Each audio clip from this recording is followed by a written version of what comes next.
Right. તો આપણે જે જૂની જે આપણી પ્રણાલી છે કે આયુર્વેદિક દવાઓ, આયુર્વેદિક અને હોમિયોપેથી એ બંનેનો યુઝ મતલબ જરૂર પડે તો, અને કોઈ એવી બીમારી છે કે આ ફોર એક્ઝામ્પલ કે આપણે લઈ શકીએ કે એલર્જી છે, તો આયુર્વેદિકથી જ્યાંથી સોલ્વ થતું હોય ત્યાં સુધી એલોપેથી આપણે અવોઇડ જ કરવી જોઈએ. આમાં બે ટાઈપની ટોક છે કે ભાઈ ડૉક્ટરને એક સો કોલ્ડ કેવું છે કે અમે એમાં નથી માનતા, દેટ ઇઝ નોટ આન્સર, અને એમાંથી કંઈ નહીં થાય, પહેલાં એ લીધું હતું ને એટલે આ ખરાબ થઈ ગયું.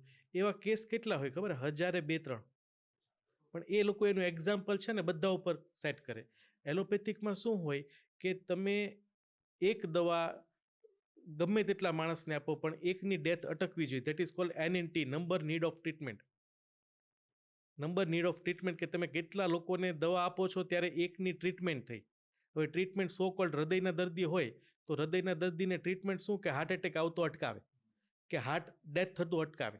સો તમે કોલેસ્ટ્રોલની દવા છે સ્ટેટિન, વેબસાઇટ છે thennt.com, એમાં સર્ચ ઓપ્શન આવશે, લખવાનું સ્ટેટિન, એન્ટર કરો તો એની NNT આવશે 318.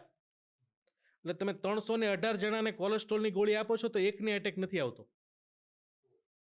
And that is a truth, કે સાયન્સ શું કે એક ડેથ અટકે ને ભલે બીજાને સાઈડ ઇફેક્ટ થાય.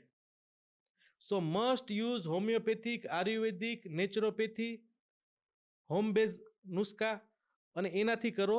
અમુક એવી વસ્તુ છે, સ્ટ્રોક આવવો, એટેક આવવો, સડન વોમિટ થઈ જવું, મેલેરિયા આવવું, ઇન્ફેક્શન થવું, ગેસ્ટ્રો થઈ જવું, તો ત્યારે જ હોસ્પિટલ પર જાઓ.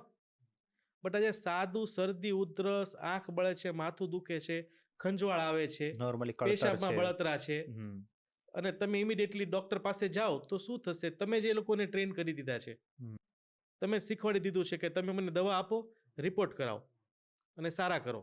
સારા કોઈ થતું નથી, એ જસ્ટ કમ્પ્રેસ કરે સિમ્ટમને. દવા બંધ કરશો તો ફરીથી પાછું આવવાનું છે.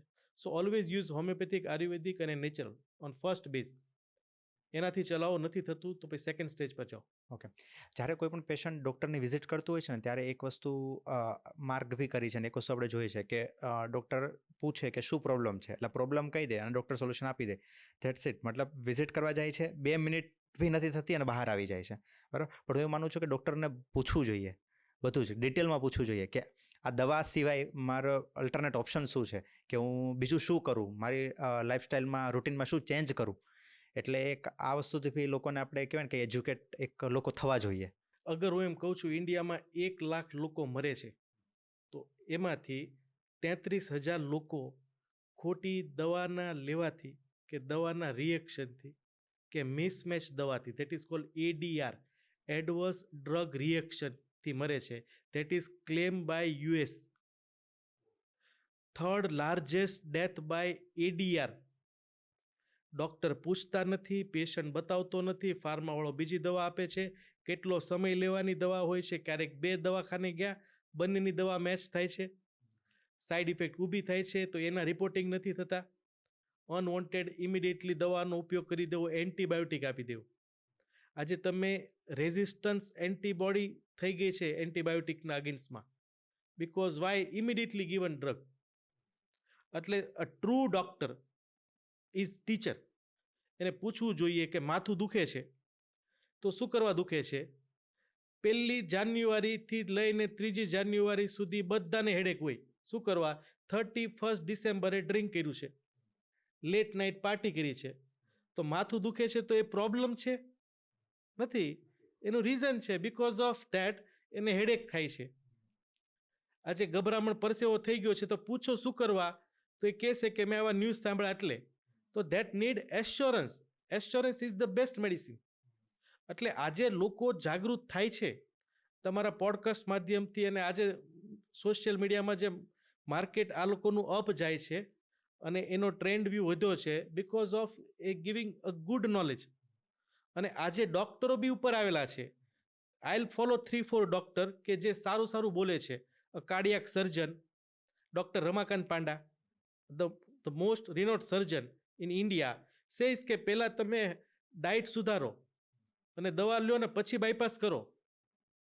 તે રિફર પેશન્ટ ટુ અસ કે ભાઈ પહેલાં તમે નેચરલ વેથી બાયપાસ કરો, જરૂર પડે તો સર્જરી કરો. બટ શું છે કે અમુક સોસાયટીમાં એક ડૉક્ટરની હોય કે મારે 10 ઓપરેશન કરવા, સો દે ડોન્ટ બોધર. એટલે ઓલવેઝ ડૉક્ટરને કોઓપરેટિવ એશ્યોરન્સ થેરાપી આપવી જોઈએ, કોઝ જાણવા જોઈએ. નહીં કે તમે બોલો છો અને ઇમિડિયેટલી. અને એલોપેથિક સ્ટીમ બની જ છે જેના માટે કે દે વોઝ વેરી હેન્ડી મેડિસિન, કે કોઈ બીને 25 વર્ષ છે, 50 વર્ષ છે, 70 વર્ષ છે, હેડેક થાય છે, અસહનીય હેડેક થાય છે, તો નેપ્રોસિન આપી દો. એવું નથી.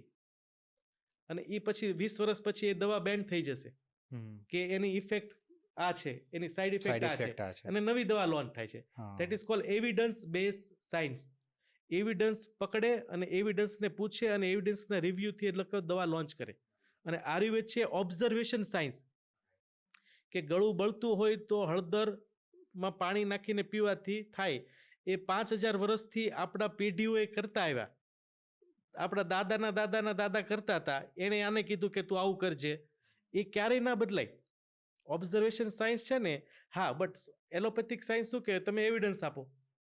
એ ઓબ્ઝર્વેશન એવિડન્સ નથી માનતા. એટલે આ તફાવત છે. બિકોઝ વેસ્ટર્ન કલ્ચર પાસે આયુર્વેદ નહોતું અને આપણા ડોક્ટર વેસ્ટર્ન કલ્ચરના બની ગયા. હા, ભગવાનમાં માનશે, પછી ભલે ને એને એવિડન્સ નથી મળ્યા. તો આવું કેમ?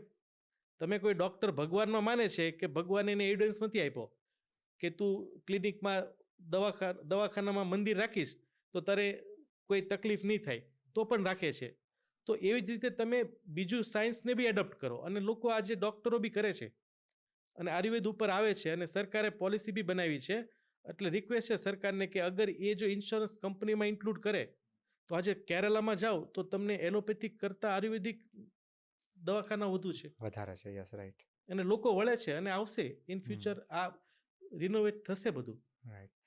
ઘણી વાર જે આપણે કીધું ને કે નોર્મલ પ્રોબ્લેમ હોય, કે તાવ છે, શરદી છે, કે આપણે તાવનું એક્ઝામ્પલ લઈએ તો તાવ હોય કે થોડી ઘણી કળતર છે અને ઘરે આપણે તરત ડોલો લઈ લેતા હોઈએ કે પેરાસિટામોલ લઈ લેતા હોઈએ, બરાબર? તો આ લેવી જોઈએ?